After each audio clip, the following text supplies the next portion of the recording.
go to a restaurant and spend $30 on this one delicious meal. Or you could do what I did and go to Trader Joe's and spend $30 on a whole week's worth of meals.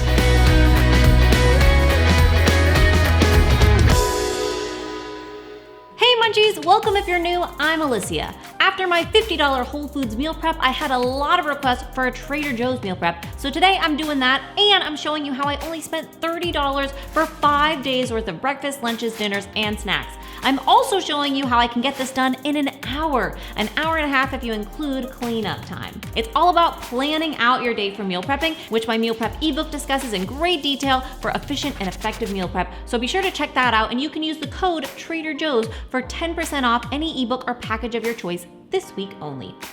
The first thing I'm gonna do is get started on my lunch, which is a freezer quiche with a sweet potato crust. I am simply gonna peel my sweet potatoes and then use a mandolin, be careful, to slice them into thin slices less than 1/8 of an inch thick. Then I transfer them to the microwave for about 2 to 3 minutes just to get them soft enough to bend. You could of course steam or bake them if you prefer. Then I grab my mini tart pans and remove the bottoms, and for safety I put a little liner of foil so they don't leak, but this will depend on your pans if you need to do that or not. Then I simply layer in the softened sweet potato pieces as my crust and spray with a little bit of cooking spray and sprinkle on a little bit of salt. You can also use a standard pie pan to make a regular sized quiche. I just chose individual servings for the sake of meal prep so I can freeze them and defrost whenever I need. This trick is so cool because it's actually easier than making a real crust, and it's much more fuel filled. I transfer those quiche crusts to the oven to get started on my dinner, my lentil stew. This is the easiest dinner ever, and it uses super affordable ingredients. Simply saute onions and garlic and a little olive oil. Then we can add in red lentils, crushed tomatoes, you could use diced but crushed were cheaper so I went with those this week, and water. Bring to a boil, lower the heat, cover and simmer for around 30 minutes until the liquid is absorbed. While that is simmering, I'm getting my breakfast prep for the week. It's the easiest banana bread ever, and it's a budget-friendly recipe.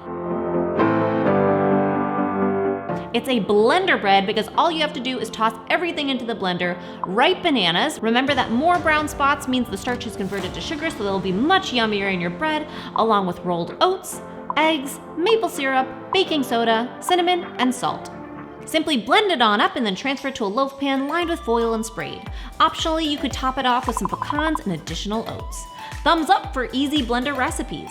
Transfer to the oven, and the good news is you can throw it right into the same oven as your quiche crust to keep things efficient. Our quiche crusts are almost ready to be filled, so let's get the filling made. Saute onion and garlic in a bit of olive oil. Add spinach and cook until wilted, and add salt and pep. Feel free to add some fresh herbs like parsley here. Fresh herbs and garlic are great ways to add a lot of flavor for cheap, and you can use them in multiple meals throughout your prep. In a measuring glass, beat eggs with milk. I used dairy milk here because it was the most budget-friendly for my $30 challenge, but you could use any kind of milk in this recipe, no problem. Divide the spinach sauté into each of your tart pans and then fill it with your egg mixture. Finally, my favorite part of the quiche, top it off with some goat cheese crumbles. Transfer the quiche into the oven, and yes, I can do this while my banana bread is cooking up to keep things efficient. On to snacks. I bought a carton of eggs, and we used 2 for the banana bread and 5 for the quiche, so I have 5 left that I can boil, which is perfect for my weekday prep. Planning out using your ingredients like this is a great way to save money and not have any leftover ingredients. There are tons of ways to make boiled eggs, but my foolproof method is to add eggs to a pot of water and bring to a boil.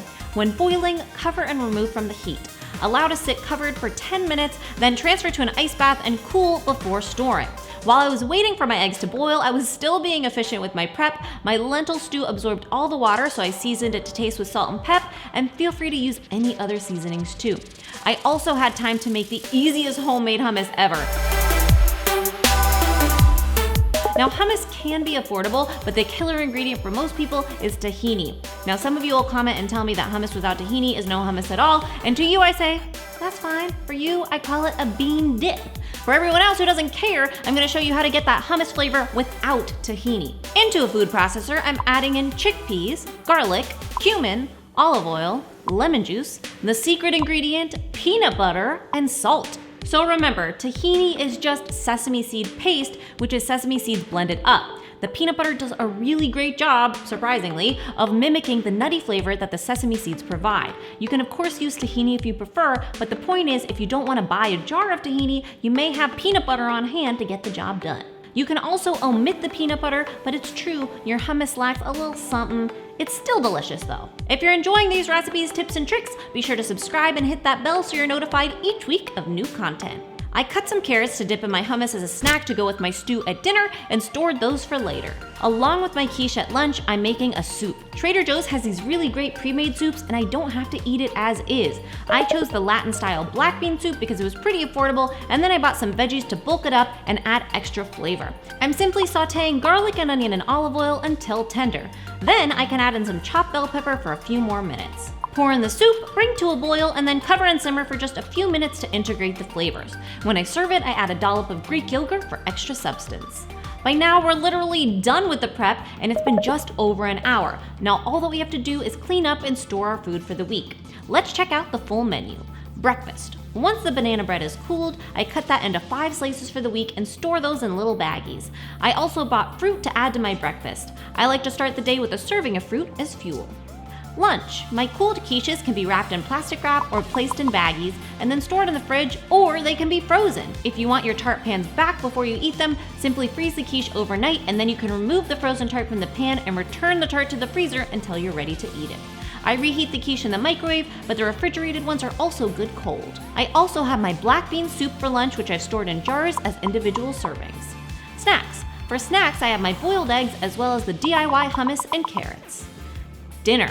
I stored my lentil stew in 5 containers so they are individual servings. These containers are freezer, microwave, and dishwasher safe, and they're BPA free. I've linked them in the description box below, but you could use any containers you prefer. All of this cost me just under $30. Now mind you, that did require some planning to specifically meet the arbitrary $30 number, but the point is, with some planning you can absolutely enjoy a week's worth of meals affordably. This requires planning not only at the grocery store, but also before you even go with your menu for the week, and an efficient plan for the actual day of food prep.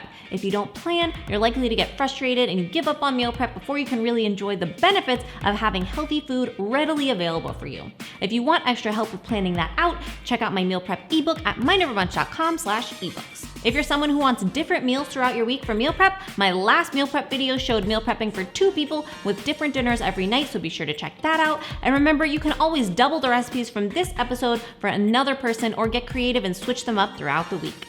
Check out my meal prep playlist for more content like this. Thanks for liking, commenting, and subscribing, and if you enjoyed the video, I'd really appreciate if you'd share it. I'll see you next week, and remember, it's all a matter of mind over munch.